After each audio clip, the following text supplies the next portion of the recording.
देखो यार, अगर तुम लोग जॉन फैन हो तो ये वीडियो तुम्हारे लिए होने वाली है, क्योंकि गाइज आरओएच के फाइनल बैटल पेपर व्यू के ऊपर जॉन मॉक्सली का डेब्यू मैच कंफर्म हो चुका है। एडब्ल्यू में माइक सैंटाना के अनहैप्पी होने को लेकर माइक सैंटाना को मेजर प्रॉब्लम होने वाली है। डब्ल्यूडब्ल्यूई के स्मैकडाउन पर सीएम पंक के आज हुए प्रोमो के अंदर सीएम पंक ने एडब्ल्यू को मॉक कर दिया है। सासा बैंक के एडब्ल्यू में पॉसिबल डेब्यू को लेकर बैक स्टेज से एक और बड़ी अपडेट आ रही है। आरओएच के फाइनल बैटल पेपर व्यू से पहले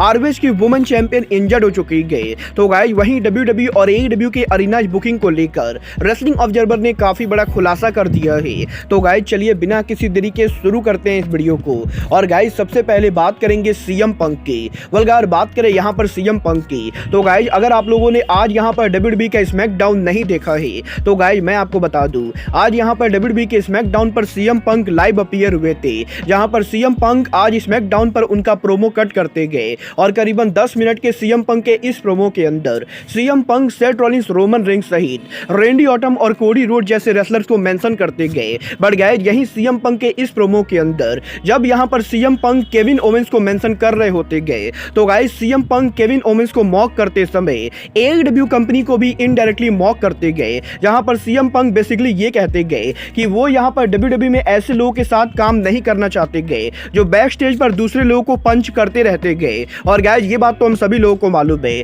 सीएम पंक के एडब्ल्यू के बैक स्टेज ब्रॉल को लेकर एडब्ल्यू कंपनी काफी ज्यादा बदनाम हुई थी। और गाइस जो चीज सीएम पंक एडब्ल्यू के बैक स्टेज पर रियलिटी में कर रहे थे, उसी चीज को लेकर सीएम पंक इस हफ्ते स्मैकडाउन के ऊपर डब्ल्यूडब्ल्यूई सुपरस्टार केविन ओवेंस को मॉक करते गए। और गाइस कुछ इस तरीके से आज स्मैकडाउन के ऊपर सीएम पंक एडब्ल्यू के ऑल इन के ब्रॉल को रेफरेंस देते गए। गाइस आज स्मैकडाउन पर पंक के प्रोमो को देखने के बाद मैं एक बात तो डेफिनेटली कहना चाहूंगा कि डब्ल्यूडब्ल्यूई के स्मैकडाउन पर आज हुआ सीएम पंक का प्रोमो सीएम पंक के रॉ प्रोमो के मुकाबले 1000 टाइम बेटर था। और इस तरीके से अगर यहां पर पंक आगे प्रोमो देने वाले गए तो ये यहां पर डब्ल्यूडब्ल्यूई और पंक दोनों के लिए बेटर होगा। बट गाइस चलिए फिलहाल आगे बढ़ते और बात करते हैं एडब्ल्यू के farmer world champion John Moxley की। अगर बात करें यहां पर जॉन मॉक्सली की, तो गाइस ये बात तो मैंने आप लोग को ऑलरेडी बताई गई। एडब्ल्यू कंपनी के सुपरस्टार ब्रायन डेनिसन आरओएच के फाइनल बैटल पेपर व्यू के ऊपर करीबन 10 सालों के बाद उनका रिटर्न करने वाले गए। और यही कल आरओएच के वीकली टीवी शो के ऊपर ब्रायन के एफटीआर और मार्क बिस्को को चैलेंज करने के बाद अब आज यहां पर टोनी खान ने इस चीज को ऑफिशियली अनाउंस कर दिया है कि आरओएच के फाइनल बैटल पेपर व्यू के ऊपर ना कि ब्रायन डेनिसन 10 सालों के बाद आरओएच पर रिटर्न करेंगे, बल्कि आरओएच के फाइनल बैटल पेपर व्यू के ऊपर जॉन मॉक्सली उनका इन रिंग डेब्यू करेंगे। और गाइज आरओएच के फाइनल बैटल पेपर व्यू के ऊपर हमें यहां पर FTR and Mark Briscoe versus BCC member Bryan Danielson, Jon Moxley और क्लॉडियो कैस्टाग्नोली के बीच 6 मैन टैग मैच देखने को मिलने वाला है। और गाइज यहां पर ये पहली बार होने वाला है जब जॉन मॉक्सली और ब्रायन दोनों के दोनों आरओएच पर काम करेंगे। गाइज देखना बहुत ही दिलचस्प होने वाला है कि मॉक्सली और ब्रायन दोनों के अनाउंस होने के बाद अब यहां पर फाइनल बैटल पेपर व्यू की टिकट सेल बढ़ती है या नहीं। जहां तक बात रही ब्रायन डेनिसन की, तो गाइस ये बात तो मैंने आप लोगों को ऑलरेडी बताई गई। एडब्ल्यू से सीएम पंक के फायर्ड होने के अंदर ब्रायन डेनिसन काफी हैवी तरीके से इन्वॉल्व थे। और यहीं एडब्ल्यू के डिसिप्लिन कमेटी के अंदर ब्रायन डेनिसन के शामिल होने के बाद आज के टाइम पर टोनी खान ने ब्रायन को एडब्ल्यू के फाइन कमेटी का हेड बनाया है। और बेसिकली एडब्ल्यू कंपनी के अंदर किस रेसलर को किस चीज पर कितना फाइन देना है, ये सारी चीजें ब्रायन डेनिसन डिसाइड करते गए। और गाइस अब क्योंकि ब्रायन एडब्ल्यू के फाइन कमेटी के हेड बन चुके हैं,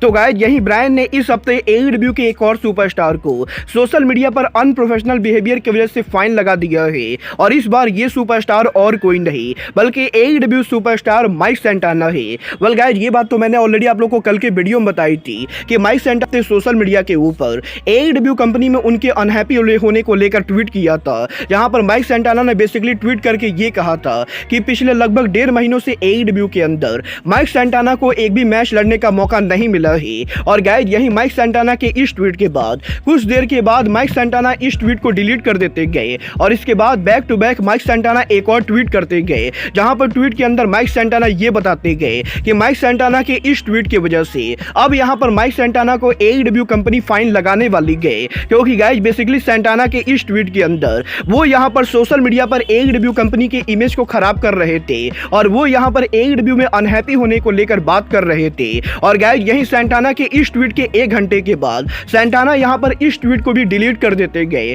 और अब यहाँ पर AEW के बैक स्टेज से रिपोर्ट आ रही गई कि पॉसिबली सैंटाना के सोशल मीडिया पर इस बिहेवियर के बाद ब्रायन यहाँ पर सैंटाना को फाइन मारने वाले गए और AEW के अंदर कोई भी रेसलर सोशल मीडिया पर आके अगर यहाँ पर कंपनी के खिलाफ कुछ भी बोलता है तो गाइज ब्रायन डेनियल्सन उसके पीछे जाने वाले गए। वेल गाइज देखना बहुत ही दिलचस्प होने वाला है कि AEW के फाइन कमेटी के लीडर बनने के बाद ब्रायन यहाँ पर AEW के अनप्रोफेशनल बिहेवियर को कैसे मैनेज करते गए।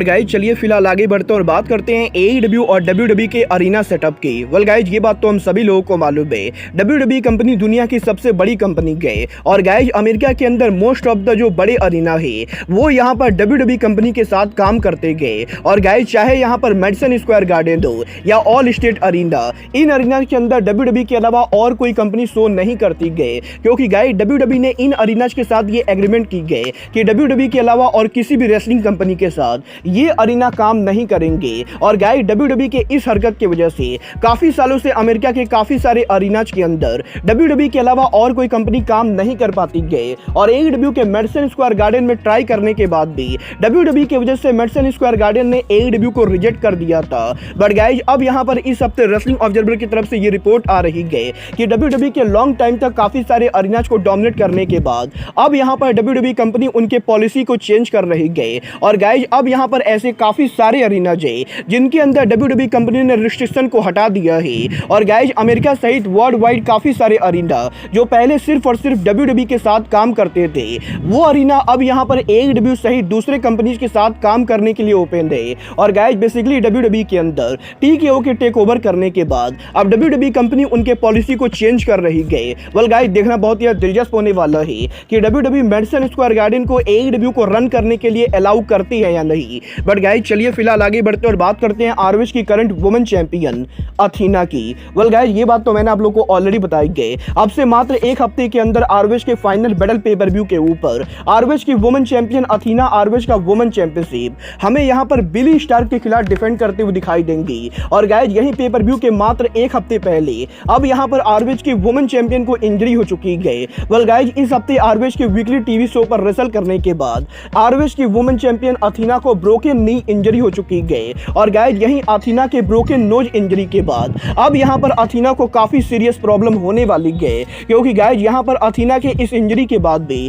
वो यहाँ पर फाइनल बैटल पे पर व्यू पर काम करने वाली है और गाइज अगर यहाँ पर मैच के दौरान अथीना को ज्यादा चोट लगती है तो ये अथीना को काफी ज्यादा भारी पड़ने वाला है। वेल गाइज देखना बहुत ही दिलचस्प होने वाला है कि अथीना के ब्रोकन नोज इंजरी के बाद भी अथीना यहाँ पर फाइनल बैटल पे पर व्यू पर कैसे कंपीट करती है। बट गाइज चलिए फिलहाल आगे बढ़ते और बात करते हैं रेसलिंग इंडस्ट्री के one of the biggest free agent Mercedes मोन AKA साशा बैंक की। वेल गाइज ये बात तो मैं आप लोग को ऑलरेडी बता चुका हूँ। मर्सिडीज मोन की इंजरी अब यहाँ पर पूरी तरह से हील हो चुकी है और गाइज करंटली यहाँ पर WWE, NJPW और AEW रेसलिंग तीनों कंपनी मर्सिडीज मोन को अपने ब्रांड पर लाना चाहते हैं और यहीं इस हफ्ते फाइटफुल की तरफ से रिपोर्ट आ रही है कि आज से करीबन 2 महीने पहले AEW और NJPW वो 2 कंपनी थी जो यहाँ पर मर्सिडीज मोन को लाने का प्लान कर रही थी और AEW कंपनी इस चीज को लेकर पूरी तरह से श्योर थी कि वो यहाँ पर मर्सिडीज मोन को लाने वाले गए। बट गाइज अब यहाँ पर 2 महीनों के बाद रेसलिंग इंडस्ट्री के अंदर मर्सिडीज मोन की सिचुएशन पूरी तरह से चेंज हो चुकी है